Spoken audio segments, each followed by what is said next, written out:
porque hoy día tenemos un tremendo tema también. Se encuentra con nosotros Gonzalo Nazar, otorrino de la Clínica Las Condes. Bienvenido, Gonzalo. Gracias. ¿Quién nos va a hablar de la diferencia? O sea, no de la diferencia. ¿Quién nos va a hablar de las apneas del sueño y de los ronquidos? Y para partir, que siempre nos confundimos, Gonzalo, ¿cuál es la diferencia entre roncar y las apneas del sueño? Bueno, hola Alexandra, hola Sergey. Muy buenas tardes. Buenas tardes. A ver, lo principal es tener claro que en general hablamos de ronquido a un síntoma, esta respiración ruidosa durante la noche.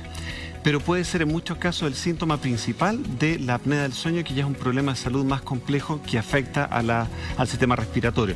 Eso probablemente va a ser más fácil explicarlo en un video, así que si les parece me gustaría mostrar esta animación. Ok, Pero por favor, usted ya apoyó por casa, favor. así que adelante. Gracias.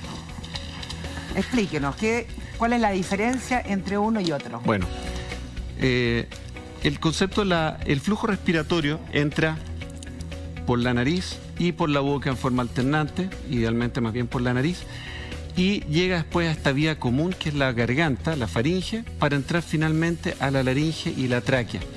Lo importante es que la tráquea y la laringe ya son parte de la vía respiratoria que está tapizada por cartílago y por lo tanto le da más firmeza, más resistencia y eso no colapsa. Yo siempre digo que es como una cañería de PVC donde el flujo es continuo sin mayor interrupción.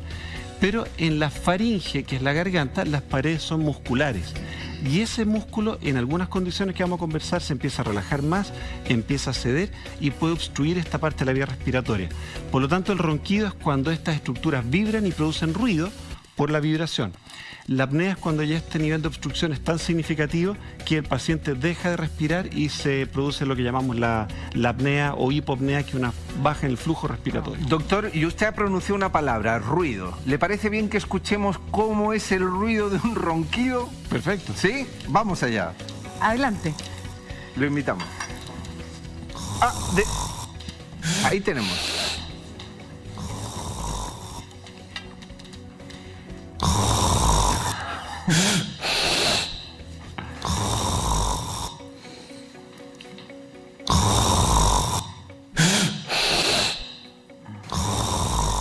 Ahí, Claro. ¿qué es lo que estamos escuchando? Un ronquido. Eso es el ronquido. Es el característico ruido. 100%. Así es. Y de hecho muchas veces el paciente o la cónyuge llega a la consulta con una grabación del sueño y tú puedes ver este ruido en forma muy regular, que puede ser tremendamente molesto para la pareja, pero en ocasiones tú ves que se pierde esta ritmicidad de la respiración y se produce una interrupción O respiratoria. sea, una pausa. Una pausa, exactamente, y son sinónimos. Pausa respiratoria o apnea es porque se interrumpe el flujo respiratorio. Y eso es porque llega a tal nivel de obstrucción que no puede haber flujo de aire. Lo interesante es que en estos casos, en esta apnea, se llaman apneas obstructivas, porque aunque el cerebro sigue mandando señales para que la caja torácica se expanda y para que fluya el aire, se produce una obstrucción, un tapón de tejido en la garganta, que es básicamente los músculos, como les decía, el paladar, la base de la lengua, se detiene el flujo respiratorio y el paciente deja de respirar. ¿Y cómo vuelve? Claro, el fenómeno que ocurre es que cuando esa pausa se prolonga por algunos segundos, llega un momento en que la oxigenación disminuye. El organismo empieza a adaptarse e intenta repartir el oxígeno que le va quedando. Se produce un poco de taquicardia, puede subir un poquito la presión, pero llega un momento en que la oxigenación baja a tal nivel que se empiezan a gatillar reacciones de alarma que llevan a que se estimule el centro del sueño, en el tronco cerebral, y el paciente superficializa su sueño.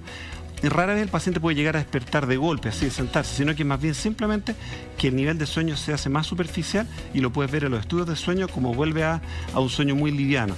Con eso se recupera el tono muscular, la actividad muscular, de nuevo en el paladar, en la base de la lengua, se vuelve a abrir la vía respiratoria y el paciente vuelve a respirar.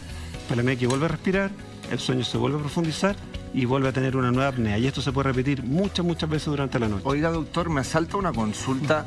¿Puede ser que el ronquido sea como la primera señal que nos da el organismo para ya llegar a una apnea?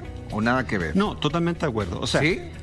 Hay que verlo por dos lados. Un paciente que tiene apnea del sueño prácticamente siempre va a tener ronquido y ronquido importante. Por eso les decía que es como el síntoma que hay que pesquisar y muchas veces buscar activamente para ver que ahí puede haber un problema subyacente más importante. Pero se considera, como es el mismo trastorno que está ocurriendo a la vía respiratoria alta, se considera que es como un continuo. O sea, efectivamente el paciente probablemente va a partir roncando, y si uno le hace a ese paciente un estudio del sueño, inicialmente no va a tener apnea, pero con el paso de los años, o si es que hay un aumento de peso, el paciente va a empezar a tener apneas ocasionales y cada vez más frecuentes, con más alteración de la oxigenación.